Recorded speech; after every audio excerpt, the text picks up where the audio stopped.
손흥민 선수를 한 번이라도 지도했던 감독이나 지도자들은 손흥민 선수에 대해 극찬하고 있습니다.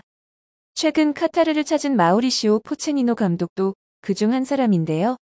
손흥민은 지금 세계 최고의 공격수 중 하나이며 찬사받을 자격이 있는 선수입니다라고 이야기하며 손흥민 선수가 골을 넣고 한국이 이길 것이라고 생각하고 바란다는 이야기를 공개적으로 전했습니다.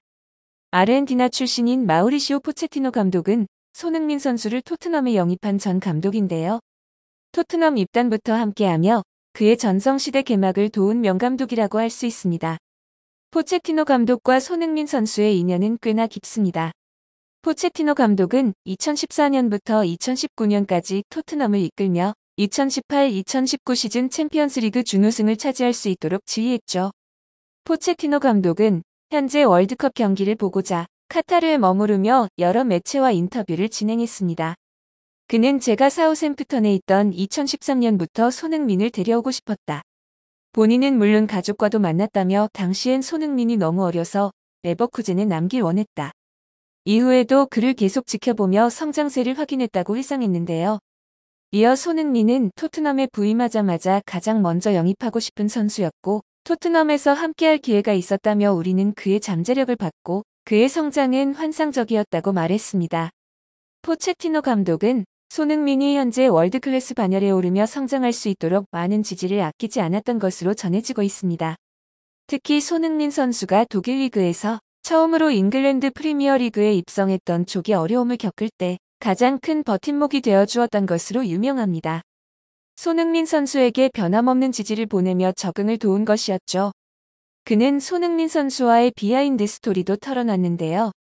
손흥민 선수는 2016년 리우데자네이루 올림픽에 출전한 뒤 토트넘에 복귀했을 때 감독실로 찾아갔었다고 합니다. 그가 독일로 돌아가고 싶다고 털어놨을 때 포체티노 감독이 변함없이 그의 가능성을 믿어줘 마음을 잡았다는 일화도 전해졌습니다. 포체티노 감독은 2019-2020 시즌 성적 부진으로 토트넘을 떠났었죠.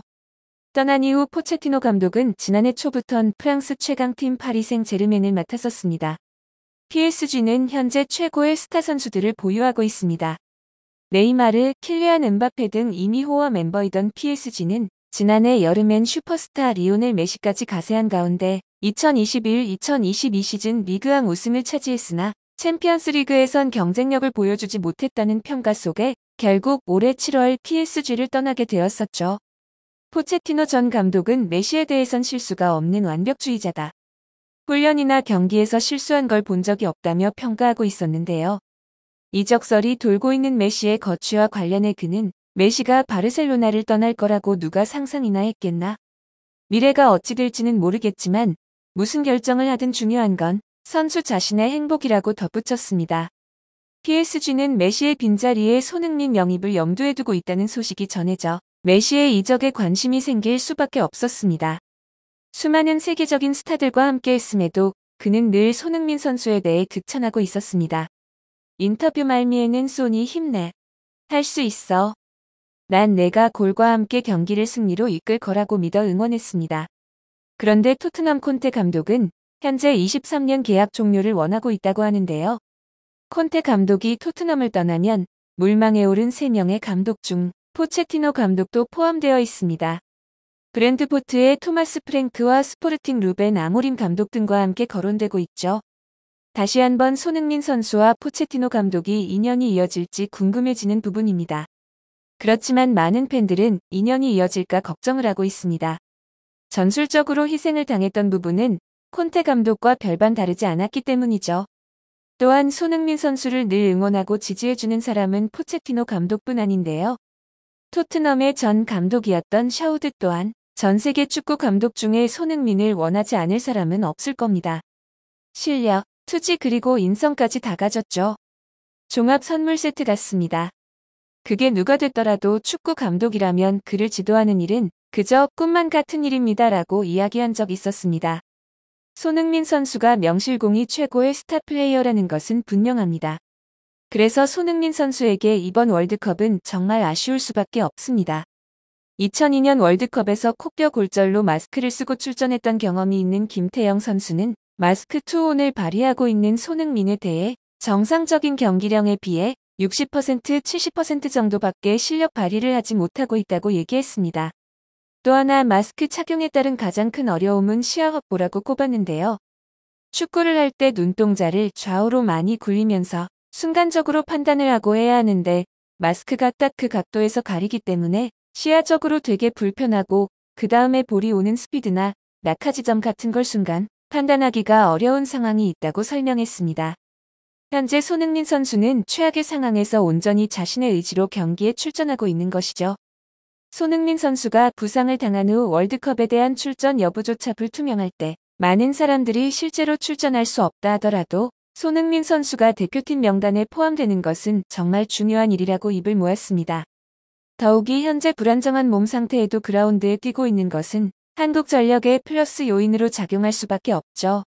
손흥민 선수가 볼을 잡았을 때 두세 명 선수가 따라붙기에 공간 활용을 할 수 있는 것입니다.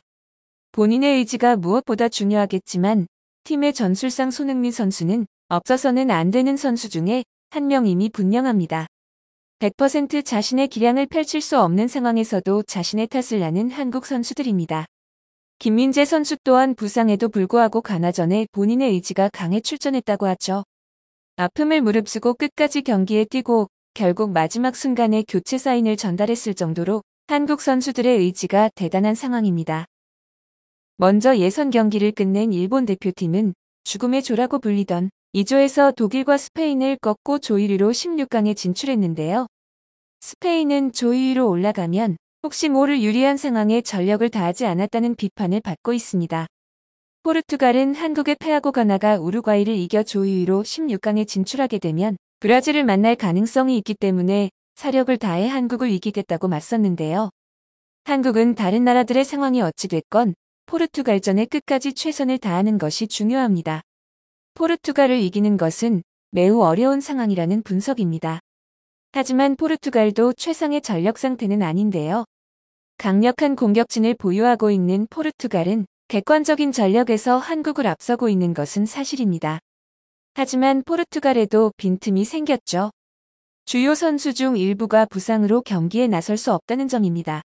특히 수비형 미드필더와 센터백을 소화하는 페레이라는 갈비뼈 골절로 이탈하게 되었습니다. 왼쪽 측면 수비수 멘데스는 우루과이와 2차전에서 전반 42분 허벅지 부위 통증을 호소하며 교체 아웃됐었는데요. 그렇기에 한국은 포르투갈의 측면을 노려야 하는 상황입니다. 가나전에서도 한국은 측면을 적극적으로 공략해 득점으로 연결되기도 했었습니다. 또한 포르투갈은 무소속인 호날두 선수가 계속해서 팀 훈련에 참여하지 않고 개인 훈련에 전념하고 있다고 하는데요. 팀을 이끌어야 할 주장인 호날두의 여러 이슈로 팀을 하나로 모으지 못하고 있는 실정이죠. 반면 한국 선수든 주장 손흥민 선수가 부상임에도 적극적으로 팀 훈련에 참여하며 이끌고 있어 더욱 강력한 의지로 팀 훈련을 소화하고 있다고 하죠. 이렇게 한 사람이 팀을 와해시킬 수도 의지를 더 강하게 만들 수도 있습니다. 분명 경기에 영향을 미칠 수 있는 부분입니다. 벤투 감독은 포르투갈과의 경기가 4년 여정의 마지막이 될지 모르는데요. 대표팀과 4년 이상을 함께해왔고 최선을 다했기 때문에 포르투갈과의 경기가 어떤 모습일지라도 선수들과 함께 4년의 여정이 자랑스러울 것 같다고 말했죠. 벤투호의 4년의 결실이 생각보다 더 자랑스럽게 마무리가 될 수 있길 바라겠습니다. 영상을 끝까지 시청해주셔서 감사합니다. 구독과 좋아요는 영상 제작에 큰 힘이 됩니다.